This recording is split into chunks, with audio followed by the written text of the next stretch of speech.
94 வயசில் ஒருத்தன் வந்து இந்த படத்தை வந்து டைரக்ட் பண்ணியிருக்கிறாரு. நான் நிறைய வாட்டி யோசிப்பேன், நம்ம ஊர்லேயும் நிறைய பழைய டைரக்டர்ஸ்லாம் இருக்காங்க. ஏன்னா அவங்க வந்து ஒரு 60-70 அவங்க அதுக்கப்புறம் சோபிக்கவே மாட்டாங்க.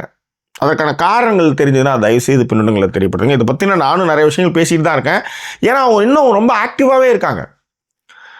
கிளின்ட் ஈஸ்ட்வுட் 94 வயசில் வந்து அவர் வந்து ஆக்டிவாக இருக்கிறதுல இன்னும் ஒரு உளவியல் ரீதியான நிறைய விஷயங்களை நான் சொல்கிறேன். அவர் வந்து எலெக்ஷனில் இருந்திருக்காரு, மேயராக இருந்திருக்காரு, இன்னும் நிறைய விஷயங்கள்.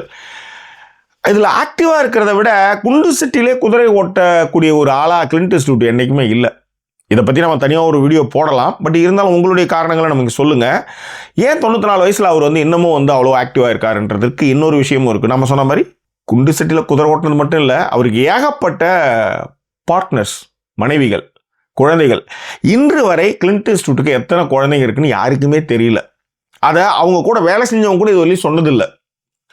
ஸோ ப்ராப்ளத்தை நீங்கள் உருவாக்கிக்கிட்டே இருக்கும்போது தான் உங்களுக்கு வந்து லைவ்லியாக நீங்கள் உங்கள் வாழ்க்கையில் போயிட்டே இருக்க முடியும். நான் சொல்கிறது வந்து ப்ராப்ளம்ன்றது எல்லாமே தான். ப்ராப்ளம்னா ஒரு நோக்கம்னு ஒன்று இருக்கணும்ல. நிறைய காதலிகள், நிறைய குழந்தைகள், நிறைய பிரச்சனைகள், இதெல்லாம் வந்து அசமடக்கும் போது நீங்கள் லைவ்லியாக இருந்துகிட்டே இருப்பீங்க.